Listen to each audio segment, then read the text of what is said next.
One of the first questions, well, before I give you questions, I want to let you know where we are as far as enrollment goes. As of our dashboard that ended the fiscal year, we are at 601 students in our business administration program. And we do have a breakout between associate's degree and the Bachelor of Science degree for business administration. But even within business administration, we have it broken down a little bit more. We have some students who are strictly business administration with no concentration. We have students who have a marketing concentration. We have students with a management concentration. And we have our third concentration is small business and entrepreneurship. Our largest concentration of the three is management. I would like to say that that's purposeful. However, the reality is, and this is me being just honest with you as our advisory board, is when the students were asked to pick concentrations, they weren't quite sure what they wanted, and management was the most broad, so that took the most traction. Hey, there we go. We've got somebody online now. Hi, Mike, how are you? Morning, Dr. Littlefield, how are you? I'm good, thanks. Mike Hughes just joined the call too. Mike, we have a few people on the phone. We've got Richard Saxon with CCP. We have Mike Prushan with Harcum, Gloria Sinclair Miller with SHRM, and a lot of other years in HR. And we have Janet Taylor with Totally Organized. She also has like 20 years in consulting. And Mike, would you like to introduce yourself to everybody for us? Yeah, it's morning, everybody. Thanks, Kathy. Mike Hughes. I'm currently working full-time at Community College of Philadelphia in the Goldman Sachs 10,000 Small Business Program. I'm also adjunct faculty at Pierce and up at the Temple Fox School. Terrific.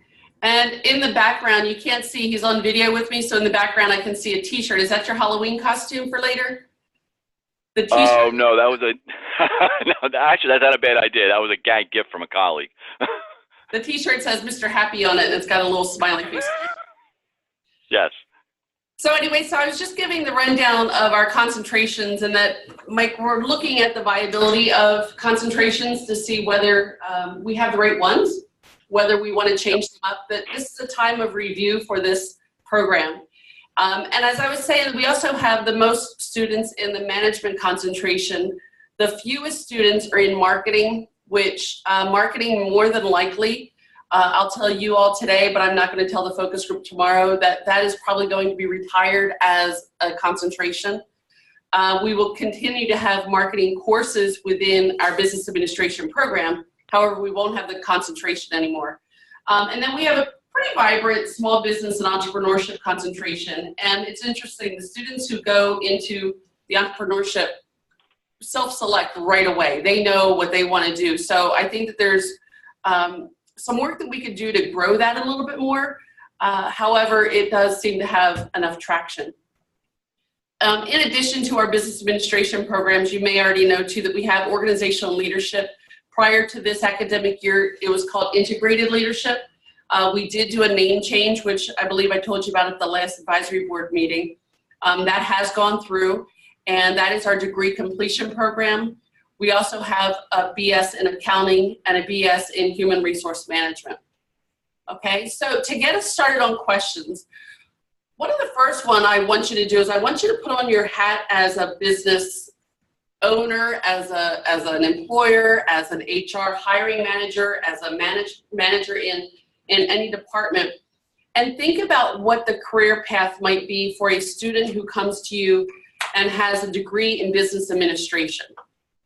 And if you hear typing, it's just me typing your answers as we talk.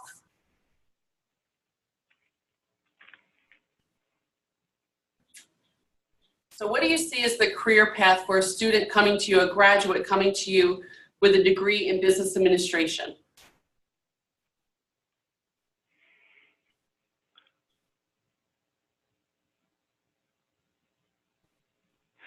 Kathy, the first question I would, or an area I would want to get a little more information on initially, because it has happened often enough over the last number of years. I would want to get a sense of not so much why did they choose the major, because that's, you know, that decision, that those discussions have already taken place. What I really want to get, what I would really try to get a better sense of is to the best they can, and they may not be able to answer the question in total, but in some way, what are you passionate about? What's that phrase? What gets you out of bed in the morning besides the alarm clock? Okay, is it working directly with clients? Is it working on complex problems? And based on what some comeback or some discussion from that side will give me a better sense of kind of how to suggest, direct, and really get them into thinking about certain industries as opposed to a specific job. So again, I started my career in the banking space, which was enough years ago, but the point is, it offered me, I didn't see it at the time, but it offered me a really broad brush and a broad approach to working with clients, working with some finance, some numbers, but more to the point, it really gave me a really solid grounding. I didn't see it then, but I remember a very wise person kind of asking those similar questions, like, why are you here? And it was something that started many years ago, so I try to bring that forward. Thank you, Mike. Yep. Yeah, and I would agree with Mike. It is finding out what they're passionate about, because business administration can be very broad. And there are people who are people and really want to engage and be in an environment where that's where they get their energy from, and being able to maybe be in some type of business relationship type position versus those who might be a little bit more analytical, might prefer to work with numbers versus working with people. So getting a sense of what they're passionate about, and also what have they done to this point. So what organizations or where might they have done an intern or externship during their college career, to really get a sense of what have you tried that you don't like, and what areas have you still at this point want to have an opportunity to dig a little deeper into, to see if that's something that you're going to want to pursue, and also who they built their networks with, as far as talking to, so they really understand directionally where they want to go. In addition to that, you can ask them about what they were passionate about in school, and sometimes the indicator is their grade, a favorable grade, that is, and sometimes it's a course that they struggled with but want additional insight in. So, I'm in agreement with what everyone's saying, and it's not one of those hard and fast type of things. But they at Harcum, being a 2-year school, and probably CCP is this way too, they get exposed to a lot of things in an introductory fashion before they move to the second 2 years. And it's about, what did you like about that class? Did you like the professor? Did you like the material? That type of thing. Right. How do you think, do you think business managers are thinking this way? Or do you think that they know that they have a job to fill and they have this candidate here who has a degree? Or do you think they're being screened out before it even gets that far? I think it depends on the company. I think if it's a larger company, then the person, if they're not targeted in, what they're putting on an application or how they're presenting themselves to a recruiter, they're going to get screened out. If it's a smaller or medium-sized company where that hiring manager or HR manager is taking the time to talk to them, then they might get put into a position just because the company needs a warm body, or just because, hey, we need someone who's just coming out, who has the knowledge that could actually take a project or whatever that work is to the next level. So I think it depends on where that student is targeting to work. True. The actual place is going to be a differentiator. Mm-hmm.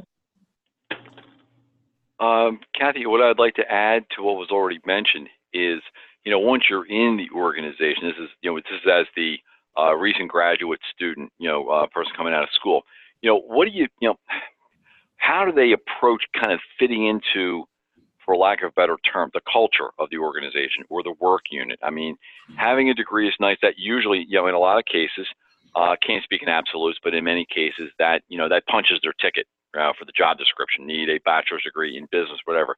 And that's great. But as we know, employers are hiring on the potential to do the job, whether it's through the recruiting, the onboard, and now we're not so much the recruiting side as much as the onboarding now.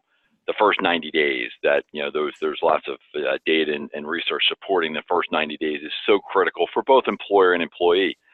So I would really want to get us kind of observe and I've been on the hiring side and the onboarding side when I was in industry to really observe what are they doing, not so much what are they saying, what are they not saying, or what are they not doing, and not as a gotcha, but just observing and really coming back with really qualitative, that sit down, that feedback, that kind of coaching, taking under their wing a little bit. How do they handle it? I'm really keen on looking at that. Right. How do we teach them that? And I think some, and it's few organizations, if someone happens to be in an organization and they're paying for their degree, then normally that type of structure is in place and they already have a sense of the culture. If they're coming in, it's harder because the company's just trying to do their normal onboarding, which in some companies is not great. And that student or new employee now has to know how to fend for themselves, if you would. So going back to how do you teach that, that's having someone, as they're transitioning out of the program, almost start to think about how they're building their 90-day plan, coming into an organization and getting people to not only know who they are, but also to understand where they're going to fit into the company. And if it's not a fit, who do you talk to, and then how long do you stay when you know it's not a fit? So it's almost that some type of transition class, and we're doing a lot of that now with our transitioning military who are coming out of the military. Maybe they're going to school and or they're going into an employer and trying to figure out how do you go from a more rigid culture of the military into a culture where it's not about team, even though we say it's about team. It's more individual with performance appraisals and how you're going to get ahead. And that's hard to train, but it's something that we definitely found with our service members we have to do to make them successful. Absolutely. And you know what, I might tap you on how you work that, because maybe we can turn that into something we can do outside of the classroom here for the students. Mm-hmm. Yes, absolutely. I think that's a great option. Mm-hmm. Absolutely. Okay, so we've talked as an advisory board before about the soft skills. Remember, we did that big diagram up here on the board, and I have shared that actual picture with many people, including Jim Mergiati. And he was thrilled to see all of the ideas and the concepts that you all just shouted out, and we were able to diagram. So aside from soft skills, how do you identify, actually, let me back up one. Let's talk for a minute about key performance characteristics that you need in a graduate. So the performance characteristics. So we already talked about how do they fit into the culture. We talked about maybe how do we know if we're hiring the right person. Once you have someone on board, what are the performance characteristics, not the soft skills, but the performance characteristics that you need in a graduate? And if we can focus in on a graduate with a business administration degree, with or without any specific concentration, that would be great.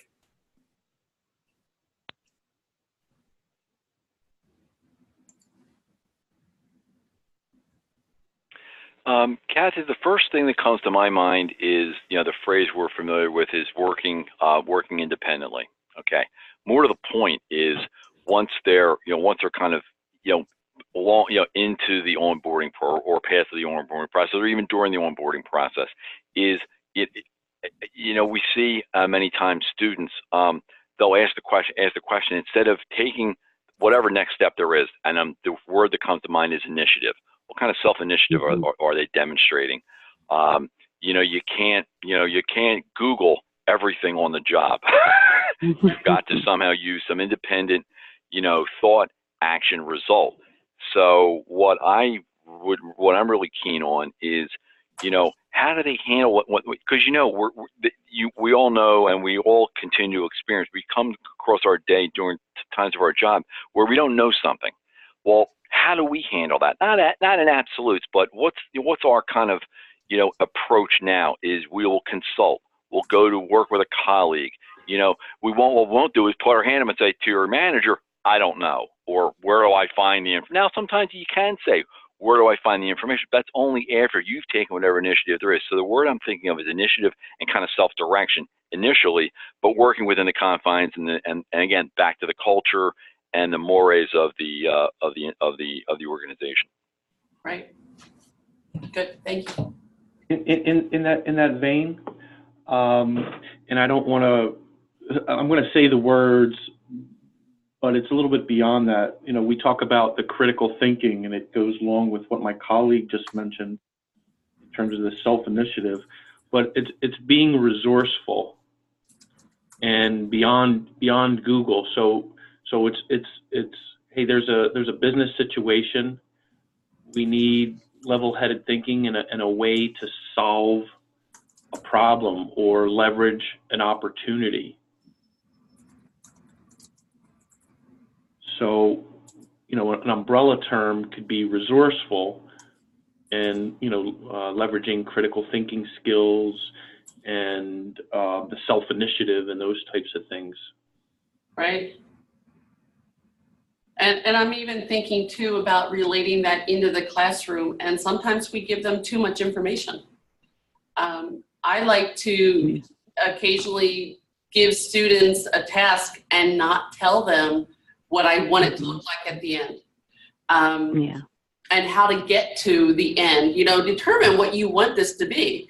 And then of course not grade them on a certain criteria that they weren't given, but they get very uncomfortable with that environment because they like to be told exactly what they need to do, when they need to do it, how many pages it needs to be, and how many sources. But you don't get that in the work environment. Kathy, I think I'm sorry. Kathy, I think a term we use is leadership.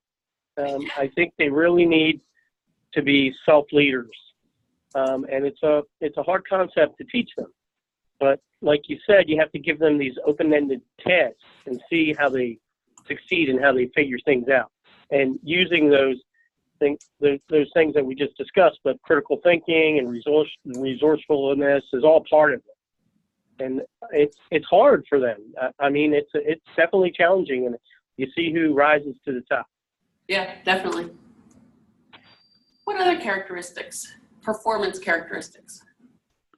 Well, I wanted to just kind of piggyback off of everyone and just say one of the things that I really look for because of what I do is someone to really take, like you said, a lead on a task, on assignment, but be creative with it. Because I don't, and I try to tell my team, I don't always have the answers.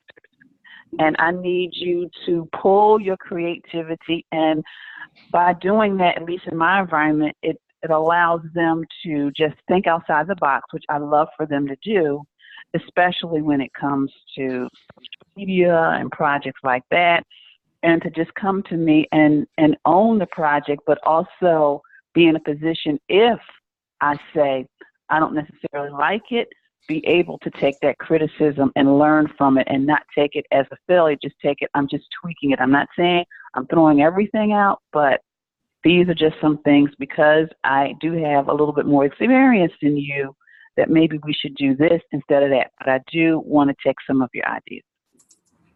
That's a good point. That's a very good point. What about anything analytical or computer skills or like hard skills? Obviously, it's going to depend on what type of job it is. I do think the problem solving ability that was just referenced by Janet is important. I do see that is missing in some, not all. But that ability to take something and start to think about the steps it's going to take to solve that problem, but also be able to reinforce that with data and where to find that data and how to put a structure in place to get the data that you need, that is something you find you have to walk people through, or it's harder to find people, quite honestly, that have that skill set and who can just take it and run with it. Right. Right. Computer skills? Anyone? Yeah, I would say in terms of computer skills, how a database is structured and how to leverage data out of the database and then analyze the data that comes out of the database. Mm-hmm. So, you know, in terms of the statistical side, it's really the descriptive statistics and then making inferences from that. And when I use inferences, I don't mean the statistical inferences. Being able to analyze the data. So if you're working in a marketing database or a customer relation database, you know, and you're having issues, how do you resolve the issues? By looking at the data. Right. What does it mean? You see the numbers. Right. What does it mean? Yeah. And I think any other computer skills are, I think given where we are, most of those are, you can't not have at this point. Just the basics of, I know how to use Office. I have at least a good understanding of how to use Excel, so back to the database comment, and how to find information beyond Google to get there. I think that is almost, you have to already have that just to walk in the door at this point. Right. And you almost need to have that to be a successful student too. Right, exactly. The successful is the key word, right? Mm-hmm, true. Yeah, so, Kathy, what I'd like to add, I'm sorry, whoever's. No, go ahead. What I would like to add, and what has already been mentioned, is when it comes to computer and the software, it's not limited, your computer skills as a student or as a professional, it's not limited to this thing. True. Okay? We know they're good with this, okay? He's holding and we know they're good at, I'm sorry? I said you're holding up your phone for those that are on the phone that can't see what you're doing. Sorry about that. Yes, and yes, it's a BlackBerry. My God, yes, this is recorded. Yes, I know they still exist. They're yes, and it's like a unicorn, right? They do exist. Let me take a screenshot of that for posterity. It's not limited to the device. And what was also been mentioned is, once you go whether through a database or looking at just a series of just complex information, how do you articulate this back? Okay, we can run programs, okay, whether it's Excel or any other type of queries, but boy, and I see this both at Pierce because I teach the 250 and the 450 capstone, which really gets them talking about strategy. I teach up at Temple, another capstone version, and the challenge is always, okay, great, so you know how to do the algorithm, or you know how to do the formula. What's it mean? And what I say is, give it to me in 50 words or less. Or something like that, to really get it to a point where they not only can find it, but they can then speak to it, because whether it's with a client, a prospect, an internal stakeholder, wherever that is, the communication, the verbal, and the ability to carry that information, do something more than just go to one of these devices or even a desktop and say, oh, I found it. Good. What's the next step? So it's got to be along that continuum. So really it's the verbal articulation of it as well. Very much so. And the presentation, I mean, that's another thing too, the stand-up presentation, you know, plant your feet, right? And that whole process that many of us are familiar with. Yeah, okay.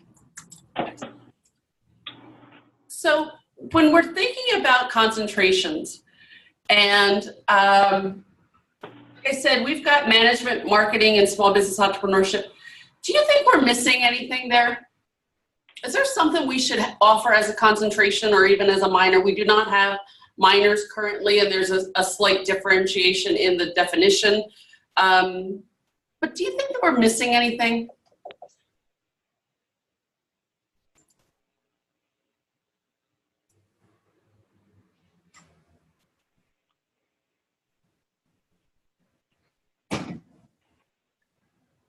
No. Those are crickets I'm hearing, aren't they? Well, yeah, it's really hard to get it to a point, Kathy, where it's like a course or something in add, or even a minor. I mean, the minor is kind of, you know, higher level, but we're, you know, a little further down.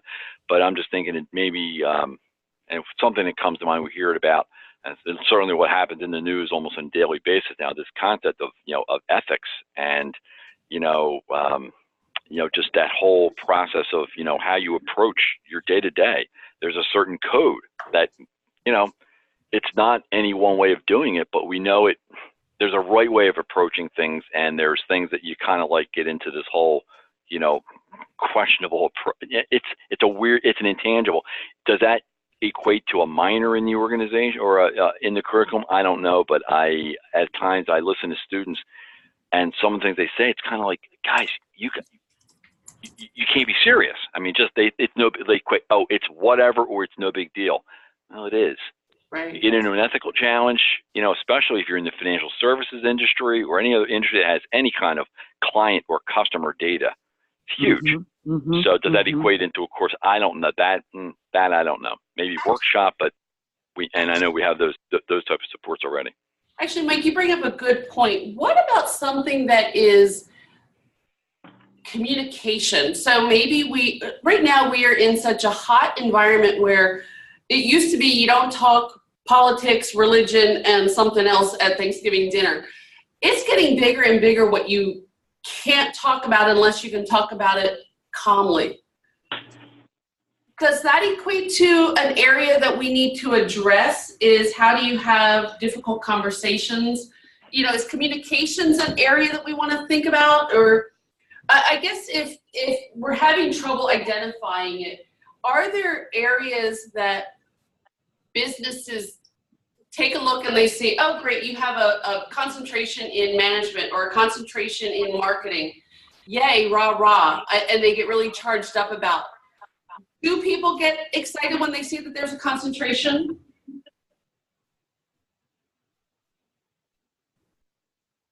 Kathy, what I'm thinking is, and it may fall under the umbrella of business communication, okay?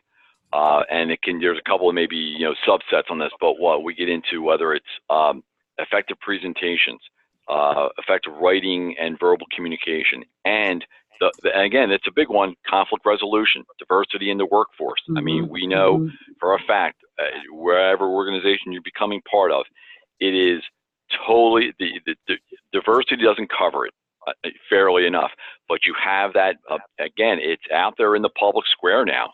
People are, you know, again, on both sides, because it comes from both sides, shouted down, okay?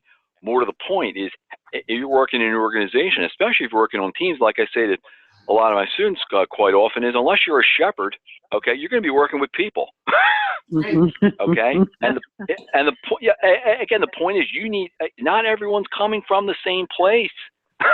You know, and we know we're the body of our experiences. So to have some acceptance, hey, not everyone's going to see, and it's not limited to politics. That, Lord knows, that's a white hot issue. It's more to the point of how you conduct your business, whether it's your work ethic. Okay, if the start time says 8:30, well, some people are there at 8 o'clock. Some people are there at 8:45. What's that mean? But how do you articulate working with a team, especially when you're dependent on other people to be working together to get, you know, to get the job done? How do those conversations start? How are they managed? And in some cases, how are the rules enforced? a big topic. Does that equate into a course? You know, that I don't know, but I'm certainly very keen on that. Yeah, I like that. You know, in addition to what Mike's saying, the other Mike is saying too, without getting into the heavy analysis of emotional intelligence, but there's the 4 quadrants of emotional intelligence that if a student at least was aware of those and where they were on that continuum, it might help them put things in perspective and give them a framework to evaluate themselves in the workplace and in society, you know, in total. Right. Which is funny. We talk a lot about emotional intelligence in workshops that we have. We've got a course in the graduate program that is really structured on emotional intelligence, but there's nothing specific about it in the undergrad programming. And obviously it's important, or else we wouldn't be talking about it at different levels and outside of the classroom, but we don't really bring that in. And I find great value in it. Anyone else have thoughts on this?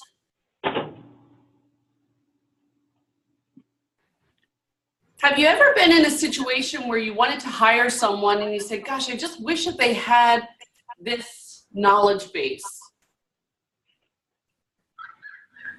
What is this?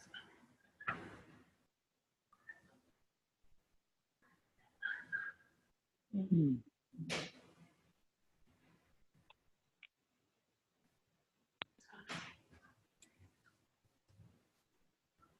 Okay.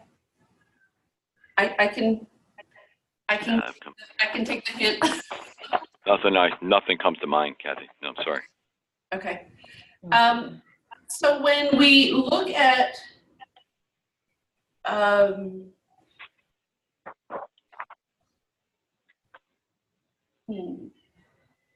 when we look at leveling the playing field for graduates, we have talked a lot about soft skills. And sometimes having those soft skills could be what puts one ahead of one without the soft skills. Is that fair to say? Yeah. I agree with that, yes. So what is the best way to work with students so that they can develop these soft skills and there's an incentive for them to learn it? Because typically, like I just mentioned with emotional intelligence, typically we do that work outside of the classroom. How can we incorporate soft skills into curriculum and still hit the content areas that we need to for specific courses?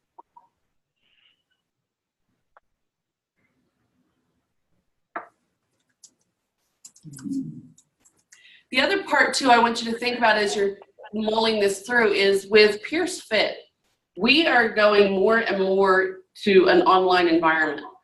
Our students are using the opportunity to complete the work fully online as opposed to coming to campus. So we are averaging about a third of the course enrollment on campus at any given time. I had a class where I would typically have 2 students in the classroom with me. Now the rest would be engaged online. So how do we do the soft skills even in that online environment?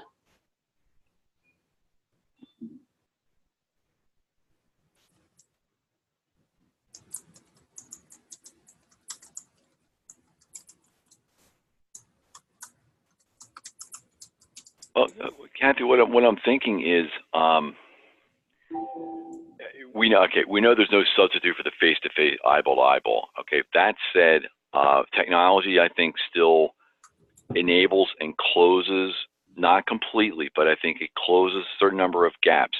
When we talk about soft skills, the first thing that comes to my mind is any kind of presentation. Okay, standing up there with a with or without a PowerPoint, but you know, the ability to get them, you know, in that zone, get them to that point, and that's a process. Okay, I think the video capture and the 360 feedback, not only from the faculty but also from the other students. I think we really want to create that kind of virtual team or virtual cheering section in your own way, because again, if they feel that they're working in a silo and, working at, being a virtual student can lend to that feeling. Okay. If they're out there, because what we don't know is where they're accessing the course from. Right. Somebody in last session was accessing a course from Thailand. I mean, so, okay. But the point is, how can we really start really deliberately focus that? And I think one of them is, whether it's through video, whether it's the ad hoc coaching sessions. I don't know if that's going to be. I just don't know that that's deep enough yet. And I say the word yet because there's certainly other people here on the call and other people within the institution that can weigh in as well. Thank you.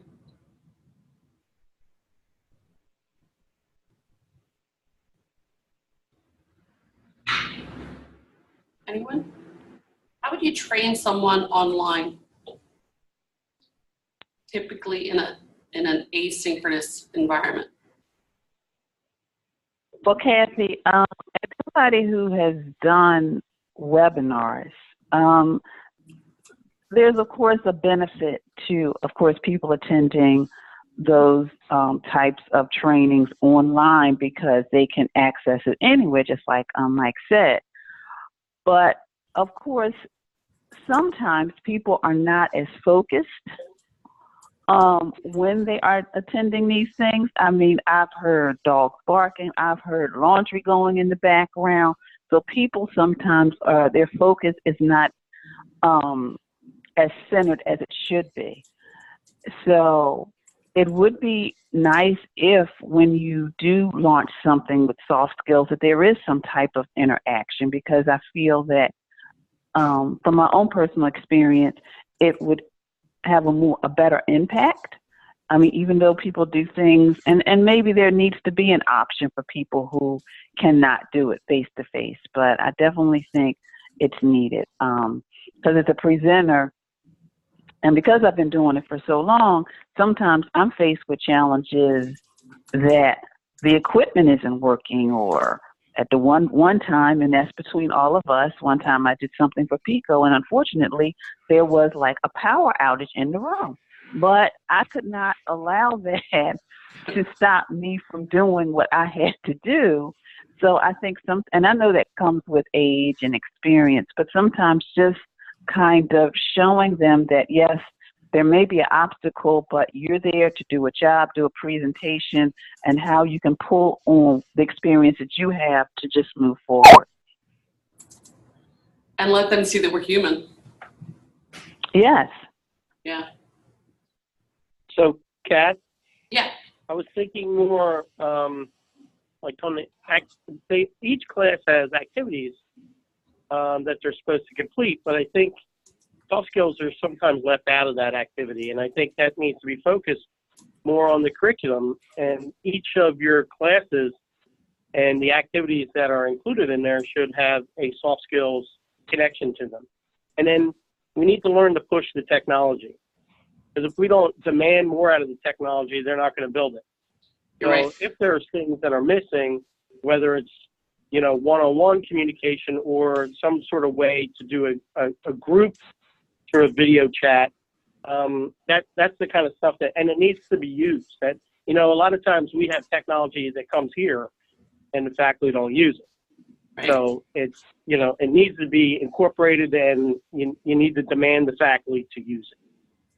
It's interesting you say that, because we have just switched over to Canvas from eCollege, and the initial push was to just get the courses converted, because we had a very short, finite window of opportunity to get rid of the one platform. And now the second push is to, okay, now we have Canvas, but it looks like we have our old courses in Canvas. How can we take it to that next level? And the key to that is the technology. There's some faculty that are really going full bore with doing the video feedback to the students and having them do video back and forth. And then there's others that is still the exact same way of what we were doing before. And Mike Hughes, I'm not sure how your experience has been with Canvas yet with our courses, but I know that there's still some resistance on the faculty end to utilize the technology. We're paying a lot for Canvas, and if we don't utilize the technology, then we just have our old system with a fancy logo, right? Absolutely. Kathy, I'm sorry, Rich, finish your thought. I'm sorry. No, it's just that we're in the same boat. We've been using Canvas for a couple of years now, and it's all whether it's faculty driven kind of, I guess, movement. But one of the things that Canvas has all those apps that you can add to it. So we're starting to get involved in using some of that, and I think Zoom is part of that. There's also the publishers, like who's making your books and who's providing those kinds of resources for your students. And a lot of those publishers create activities that would be useful, but again, and can also be incorporated into Canvas. It's just whether the IT can handle it and getting it approved for various, different, I guess, groups of students, disabilities, and such. Right. Which apps do you use that you like? Well, right now, we're in the process of getting, a specific publisher authorized to be on our Canvas site. So, and that's, just a CCP thing, in that we're going course by course, making sure that the publisher meets Disability Act requirements. Mm-hmm. And, We have, so there's Cengage. We use Cengage. We're starting to use Pearson's, My Lab product and incorporate that into our Canvas site. So it's it's a single sign-on. mm-hmm. So they can get to everything the publisher creates right through Canvas. Mm-hmm. So it makes it a lot easier. Right. Less excuses, less chance of something going wrong. Yeah, absolutely. Mike Hughes, you were going to say something. Yeah, Kat, this might be, and for everyone else on the call, this might be a little maybe out of scope somewhat, but when I think about learning and the technology supporting it, we have two parties here. We've got faculty and we've got the students, okay? And this is just an if the faculty are not engaged and motivated to leverage the technology, and I'm not saying use every app, because these things can do everything, but God, they'll pour a cup of coffee for you. They can do an awful lot of things, okay? But if the faculty is still, and we know as humans we're resistant to change, okay, but we now have the technology available to us. Does it mean we have to employ everything? No, but I think if we can, as faculty, set the example or set the agenda. Hey, this is where we're going. What I found, Kathy, to respond to an earlier question you had asked, I found students. This is my first Canvas course, and they migrated right to it pretty easily. And they were on Blackboard or however they were and a lot of these are seniors. So I had a lot of seniors that had been around for a while. So they were on Blackboard for the longest time, on eCollege for the longest time. They went right over to Canvas. So we know at least that, and in that minor, small little data set, they'll figure it out. Okay, so it's not so much the students that are resisting as much as maybe the faculty. I understand why, okay? But the point is, if we continue to send that message, it may even be subliminal, students are only going to go so far in a lot of ways. They are more reactive rather than proactive on a lot of this. So I think if we can continue in our own way, especially now that we're totally migrated over there now to Canvas, if we start making those step by step and share the success stories, and more to the point, Kathy, especially when we come to PDS, we have that coming up in a couple of weeks. Hey, this is not, the end of the world, and it can be done. So, but again, it's got to come, and I'm not here to preach to anybody. What I'm saying is you've got to be open and willing to try it. I've been in the virtual learning space for, almost 20 years now. When half the world was on dial-up, that was painful. Okay.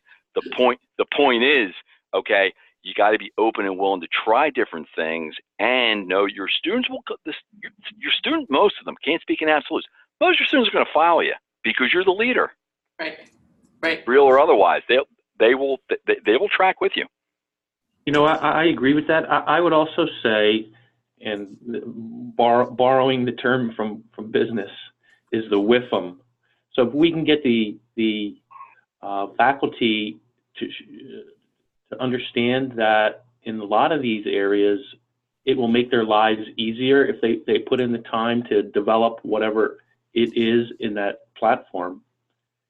This is how it can make your life easier. I know if you showed that to me, I'd be all over it. Save me time or energy or whatever.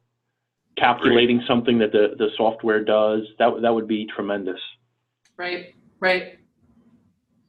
So maybe even as far as the Canvas aspect goes and how we can engage the students, we need to take a step back as faculty and even as our instructional designer, because now we did get everything switched over, but now we need to take a deep breath and start to use it and use it to its fullest capacity, or at least to a greater capacity than what we're doing right now. That translates to the workplace for the students. Would you agree with that? How does that translate then to the workplace for students and for graduates?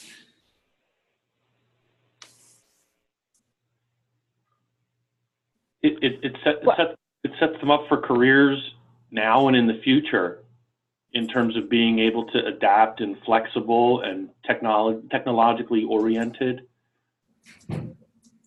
Good. Yeah, I mean, I would agree, because in business, much of the communication is and again, it depends on what industry and company an individual decides to go into, but there's more technology that's being used. It's more conferences like this with video and with webinars.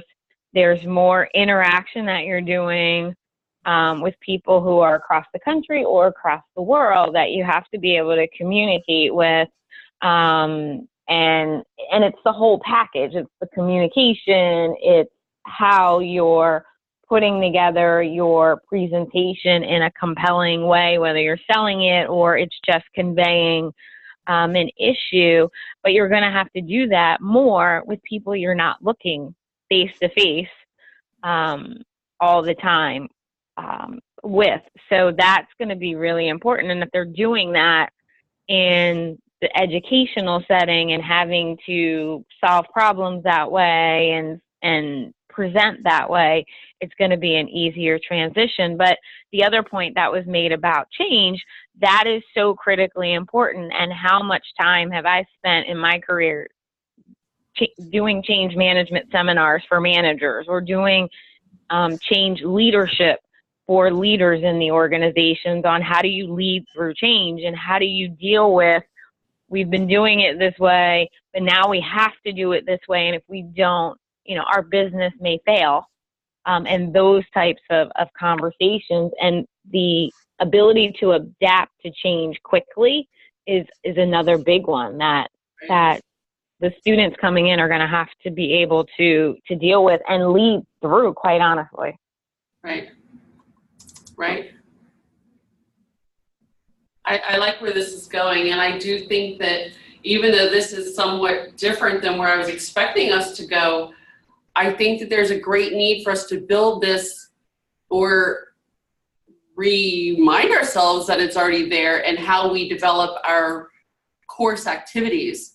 That each course is not just a term paper, discussion every week, a quiz each week, and a few other things. So really it's a reflection back to us as to how we handle things in the course design process. We are at 9 o'clock, and I just want to give everybody an opportunity for any last thoughts that you may have about where this may help us go with concentrations, even though I don't think that there's a whole lot of feedback that concentrations, that there was a whole lot of opinion on concentrations. Any last thoughts?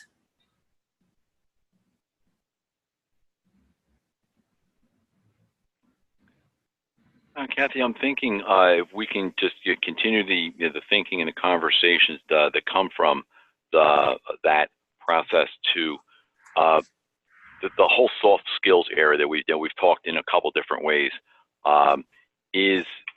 again, Excel, the technology it isn't quite plug and play, but it has been taken down to a step-by-step process.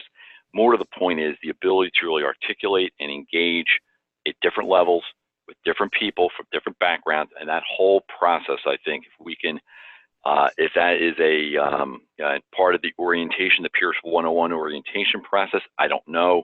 But if there's something that we can get them early to be thinking now and maybe revisit it in their junior year to have like a part 2 to kind of build on not only their academic experience, we know most of our students are working.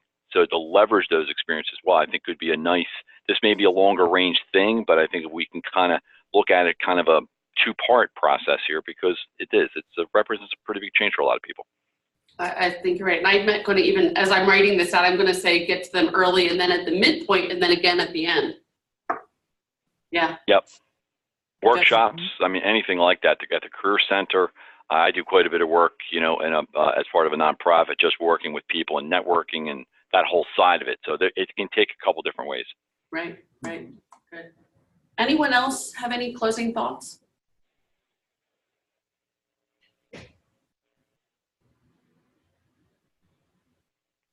And you're always welcome to reach out to me if you have something that you thought of later, you know, as you're commuting or as you're, you know, just kind of walking to lunch or whatever it may be. Feel free to reach out to me at any point in time.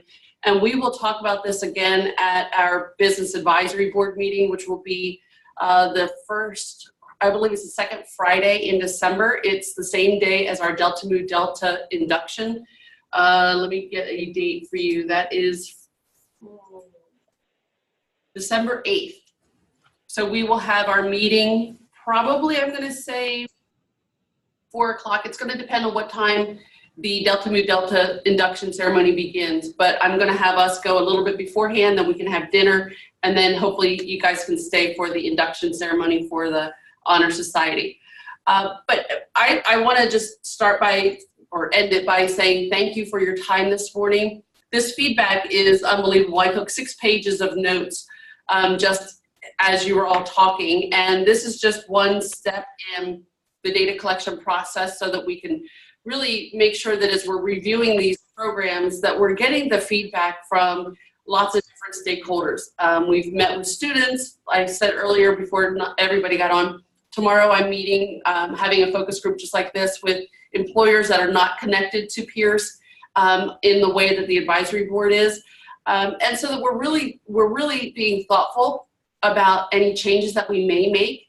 Nothing is going to be a sheer fire, this is the way we're doing it, but we're being very analytical. We're using critical thinking skills, all these things that you all talked about right now, we're doing it ourselves. So yay, rah, rah, right?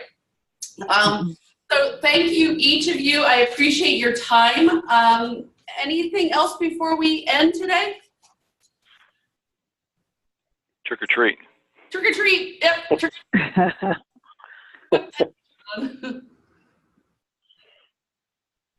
No, well, thank you very much. Have a great day, everyone. Kathy. Thank you. Bye, everybody. You. Have a great day, everyone. Thank Do the same. Thank you. Bye-bye. you.